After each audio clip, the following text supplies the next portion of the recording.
Welcome students. इयत्ता 10वीमध्ये शिकणाऱ्या सर्व मुलांचं विद्यार्थ्यांचं मी स्वागत करतो.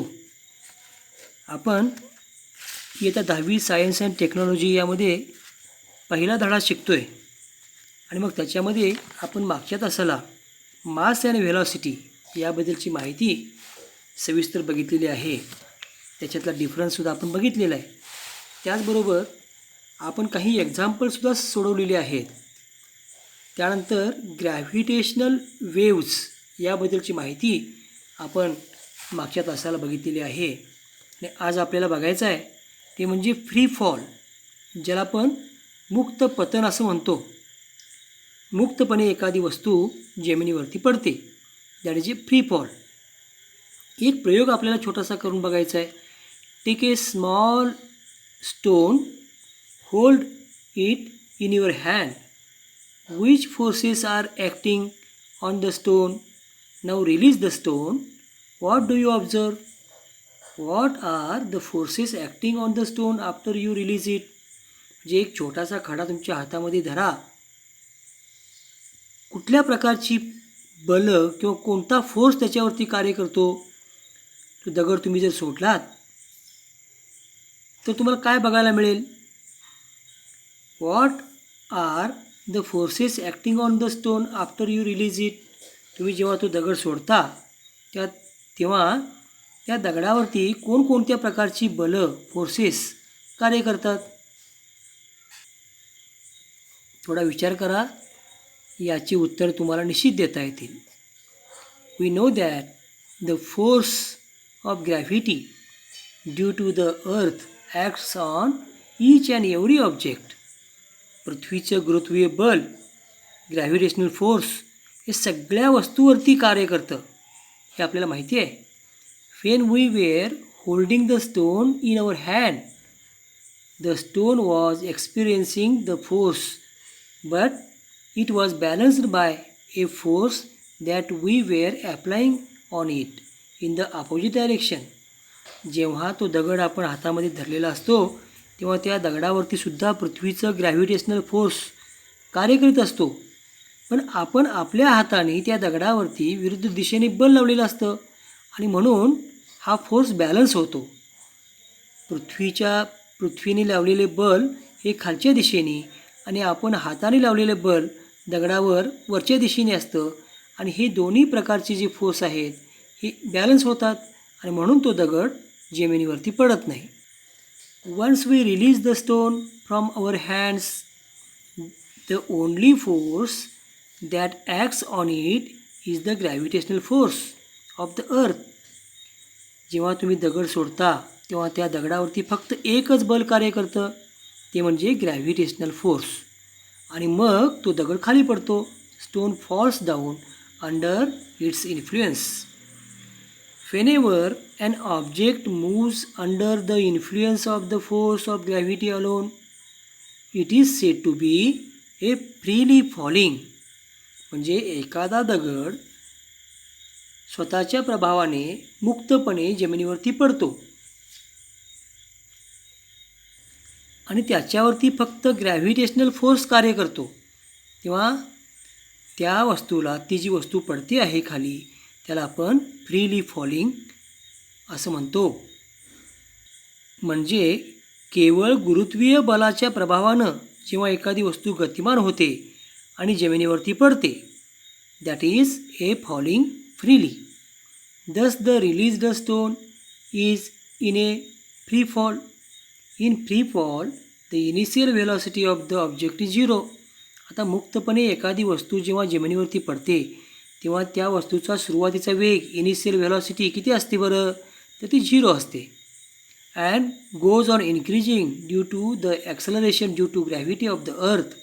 आणि मग ती वस्तू जेव्हा वरून खाली यायला लागते तेव्हा त्याच्यामध्ये असणारं त्वरण, ॲक्सलरेशन, हे वाढत जातं. During free fall, the fractional force due to air opposes the motion of the object and a buoyant force also acts on the object. Thus, true free fall is possible only in vacuum. आपण नाही म्हटलं तरी एखादी वस्तू जमिनीवरती पडते तेव्हा त्या वस्तूला हवेचा विरोध होत असतो.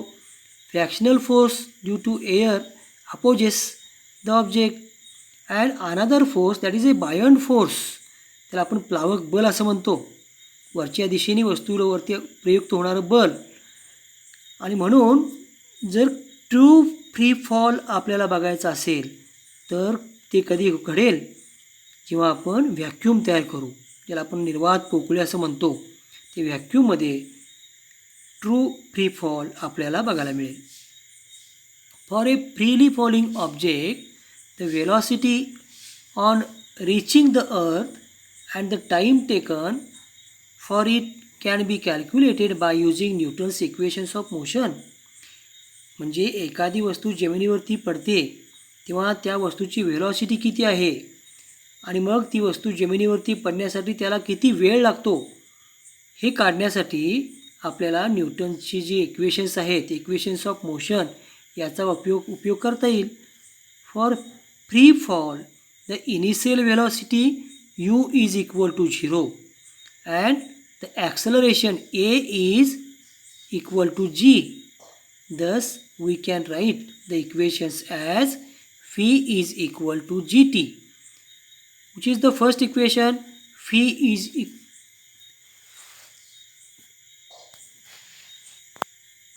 is equal to u plus at, but we know that u is equal to 0, and therefore here 0 plus at. Instead of a we are writing g, and therefore phi is equal to 0 plus gt, that is phi is equal to gt. The second equation, s is equal to ut plus 1 upon 2 at square. Here u is equal to 0, therefore ut is equal to 0 plus 1 upon 2. What is a? A is g, and therefore 1 upon 2 gt square. And the third equation, phi square is equal to u square plus 2as. U is equal to 0, and therefore u square is equal to 0. A is equal to g, and therefore 2gs. V square is equal to 2gs. V square is equal to 2gs. For calculating the motion of an object thrown upwards, acceleration is negative. आपण ॲक्सलरेशनचे काही type बघितले. जेव्हा एखाद्या वस्तूचा वेग वाढत जातो, positive acceleration. एखाद्या वस्तूचा वेग कमी कमी होत जातो, negative acceleration. We are throwing an object upward direction, then its velocity goes on decreasing and therefore acceleration is negative. That is in a direction opposite to the velocity and is taken to be negative and therefore minus g. एखादी वस्तू आपण वरच्या दिशेने फेकतो तेव्हा g ची value ही negative घ्यायची आहे. The magnitude of g is the same, but the velocity of an object decreases because of this negative acceleration. त्याचा वेग हा कमी होत जातो. The moon and the artificial satellites are moving only under the influence of the gravitational force of the earth. फक्त पृथ्वीच्या gravitational फोर्सवरतीच हे जे मून आहे, चंद्र आहे आणि आर्टिफिशियल सॅटेलाइट्स आहेत, कृत्रिम उपग्रह आहेत, हे फिरत असतात. आणि म्हणूनच आपण त्यालासुद्धा फ्री फॉल असं म्हणतो. दस they are also in free fall. See again, what is free fall? An object moves under the influence of the force of gravity alone. फक्त ग्रॅव्हिटेशनल फोर्समुळं जर ती वस्तू पडत असेल, that is free fall. Do you know the value of g is the same for all objects at a given place on the earth. म्हणजे पृथ्वीवरील एका स्थानावर जीचं मूल्य सगळ्या वस्तूंसाठी एक समान असतं. दस any two objects, irrespective of their masses or any other properties, when dropped from the same height and falling freely, will reach the earth at the same time. म्हणून कुठल्याही दोन वस्तू एकाच उंचीवरून सोडल्या आणि एकाच वेळेस त्या जमिनीवरती पोहोचतात, मग त्यांचं वस्तुमान आणि इतर कुठल्याही गुणधर्माचा या कालावधीवरती परिणाम होत नाही. आणि मग हे कुणी सिद्ध केलं? Galileo. Galileo is said to have performed an experiment around 1590 in the Italian city of Pisa. Italian city जी आहे पिसा नावाची, या ठिकाणी त्यांनी 1590मध्ये प्रयोग केला. त्यांनी काय प्रयोग केला? He dropped 2 spheres of different masses. 2 वेगवेगळ्या वस्तुमानाचे पदार्थ त्यांनी घेतले आणि ते कुठून टाकले बरं? तर पिसा या ठिकाणी जे झुकलेला मनोरा आहे त्या मनोऱ्यावरनं 2 वेगवेगळ्या वस्तुमानाच्या वस्तू त्यांनी खाली टाकल्या आणि त्यांना असं समजलं हे जे स्पियर्स आहेत reach the ground at the same time. ह्या 2 वेगवेगळ्या वस्तुमानाच्या वस्तू जमिनीवरती एकाच वेळी येऊन पोहोचल्या. When we drop a feather and heavy stone at the same time from a height, then they do not reach the earth at the same time. आपण एखादं हलकं पंख, पीस आणि एखादी जड वस्तू एकाच वेळी जमिनीवरती टाकल्या तर, उंचावरून सोडल्या तर आपल्याला असं दिसतं की हलकी वस्तू किंवा पंख आहे, पीस आहे, हे हळुवारपणे खाली येतं आणि जड वस्तू मात्र वेगानं आणि लवकर जमिनीवरती येऊन पोहोचते. मग असं का होतं? आत्ताच आपण बघितलं वरती की जीचं मूल्य सगळ्या वस्तूसाठी एक समान असतं. मात्र इथं जे घडतं आहे त्याच्यावरती आपल्याला विचार करावा लागेल. The feather experiences a buoyant force. ते हलकं असतं आणि त्यामुळे त्याच्यावरती buoyant फोर्स काम करतो. And a fractional force due to air. आणि ते पीस जेव्हा खाली येतं तेव्हा त्याला हवेचा जास्त विरोध होत असतो. अँड देअर फोर फ्लोट्स. आणि म्हणून ते तरंगतं. And reaches the ground slowly. आणि म्हणून ते सावकाशपणे जमिनीवरती पडतं. Later than the heavy stone. हे हेवी स्टोनपेक्षा वेळानं हे पंख जमिनीवरती पोहोचतं. The buoyant and fractional forces on the stone are much less than the weight of the stone and does not affect the speed of the stone much. आता हे जे पीस आहे हलकं त्याच्यावरती हवेचं बल कार्य करतं, बायोंट फोर्स कार्य करतो. परंतु हे जे बल आहे हवेमुळं प्रयुक्त होणारं बल हे दगडाच्या वजनापेक्षा खूप कमी असतं आणि म्हणून दगडाच्या गतीवरती त्याचा काही परिणाम होत नाही. Recently scientist perform this experiment in vacuum and showed that the feather and stone Indeed reach the earth at the same time. अलीकडं शास्त्रज्ञांनी हा प्रयोग केला की त्यांनी काय केलं? व्हॅक्यूम तयार केला, पोकळी तयार केली, एका रूममधली हवा पूर्णपणे काढून घेतली आणि मग एका उंचीवरून समान उंचीवरून हलकी वस्तू आणि जड वस्तू सोडली तेव्हा ह्या दोन्ही वस्तू जमिनीवरती एकाच वेळी पोहोचल्या. Now we are going to solve some examples. The first example is an iron ball of mass 3 kg is released from the height of 125 meter and falls freely to the ground. एक 3 kilogram वस्तुमानाचा एक लोखंडाचा गोळा जमिनीपासून 125 metre उंचावरून खाली सोडलेला आहे आणि तो मुक्तपणे जमिनीवरती पडतो. Assuming that the value of g is 10 metre per second square. जीची व्हॅल्यू जी आहे ही 10 मीटर पर सेकंड स्क्वेअर आहे असं गृहीत धरून आपण पुढच्या काही गोष्टी काढायच्या आहेत. First, time taken by the ball to reach the ground. जेमिनीपर्यंत पोहोचण्यासाठी त्याला किती कालावधी लागतो. Velocity of the ball on reaching the ground, जेमिनीपर्यंत पोहोचताना त्याचा वेग किती आहे. And the third question is the height of the ball at half the time it takes to reach the ground, म्हणजे अर्धी वेळ पूर्ण झाल्यानंतर जेमिनीपासून त्या वस्तूची उंची किती असेल.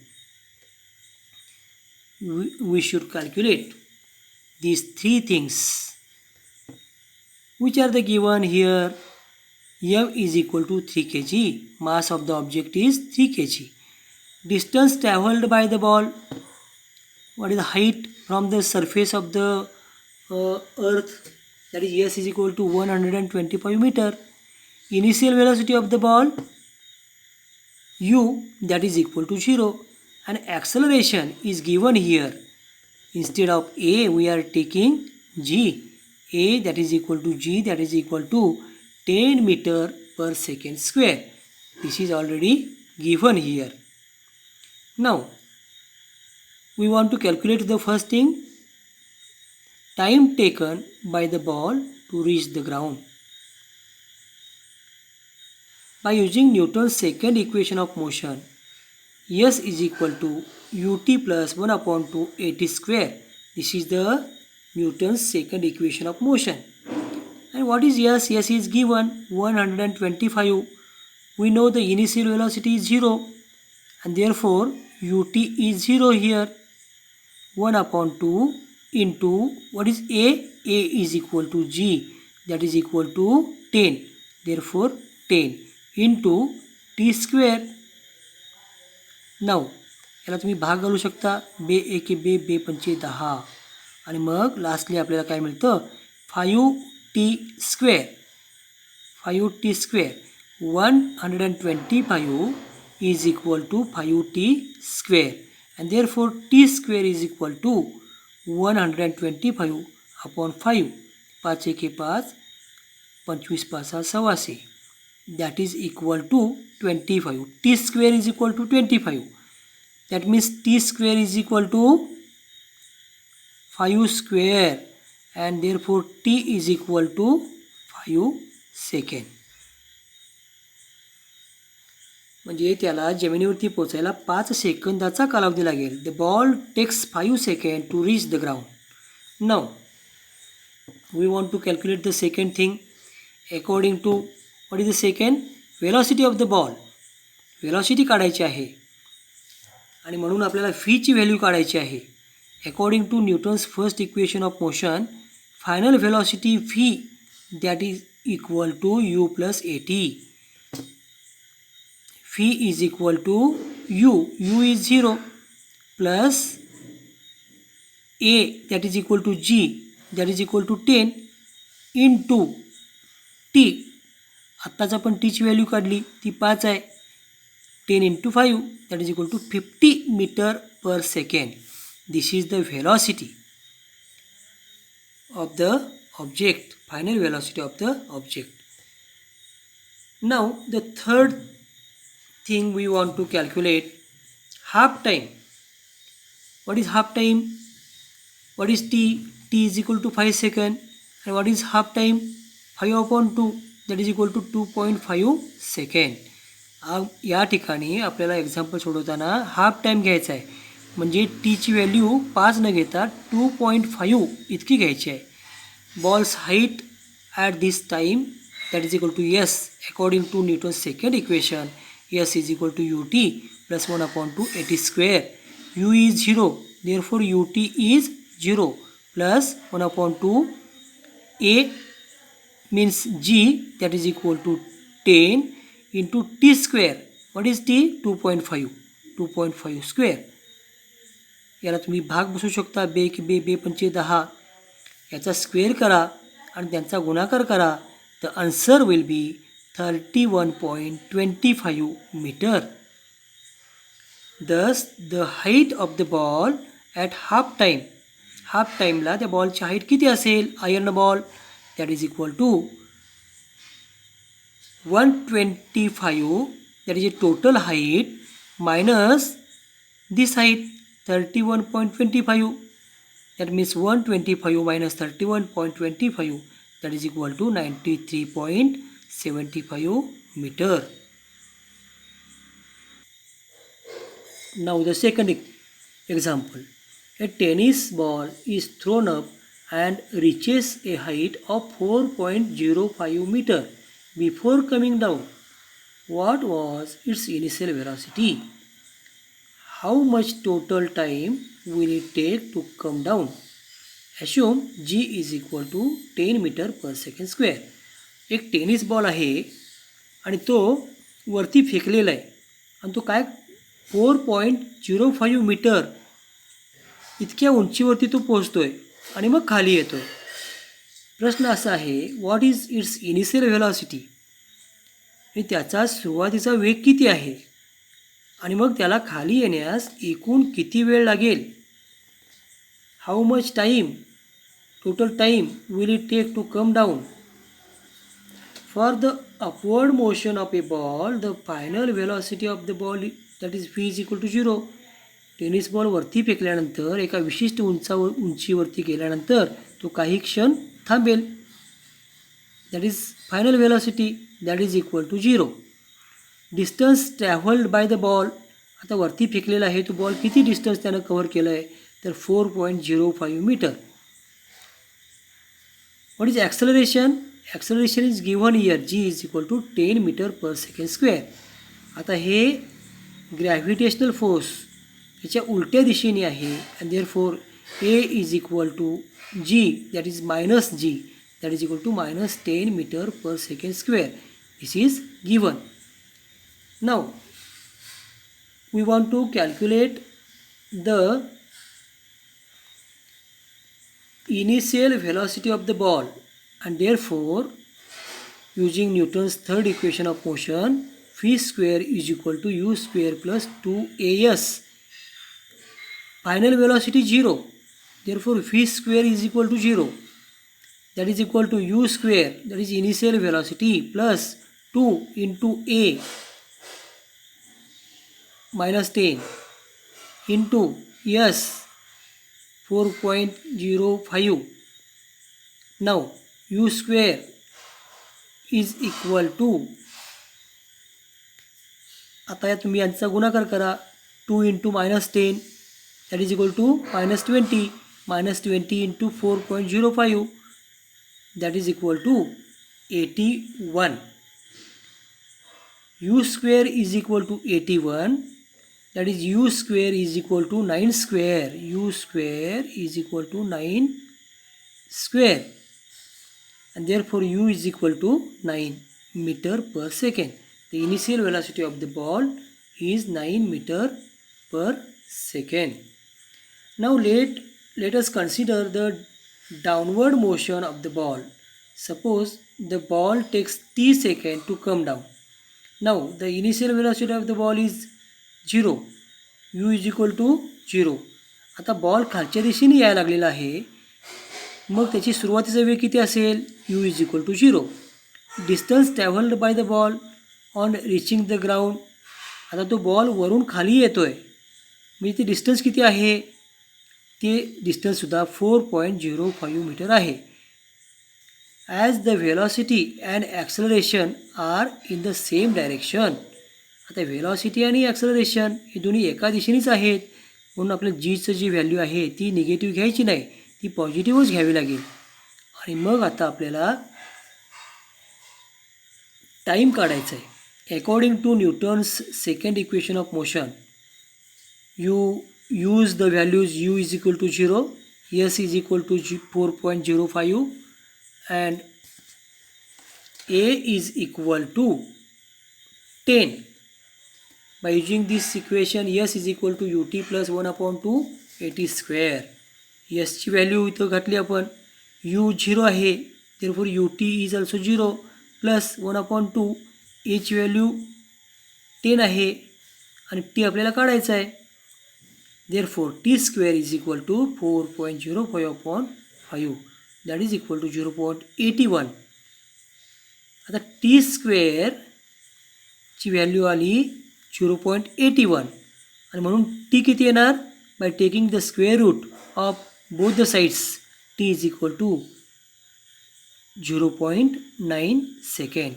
The ball will take 0.9 second to reach the ground. It will take the same time to go up. Thus, the total time taken, that is equal to 2 into 0.9, that is equal to 1.8 second. Now, use your brain power. According to Newton's law of gravitation, न्यूटनच्या gravitation लॉनुसार Earth's gravitational force is higher on an object of larger mass. Why doesn't that object fall down with higher velocity as compared to an object with lower mass? न्यूटनच्या गुरुत्वाकर्षणाच्या नियमाप्रमाणे अधिक वस्तुमान असलेल्या वस्तूवर पृथ्वीचं gravitational force हे जास्त असतं. मग ती वस्तू कमी वस्तुमान असलेल्या वस्तूपेक्षा जास्त वेगानं खाली का पडत नाही, याच्यावरती विचार करा. आणि मग काही शंका असेल तर मला पुन्हा फोन करा. आज आपल्याला या ठिकाणी थांबायचं आहे. उद्या आपण बघू gravitational potential energy. Okay, thank you.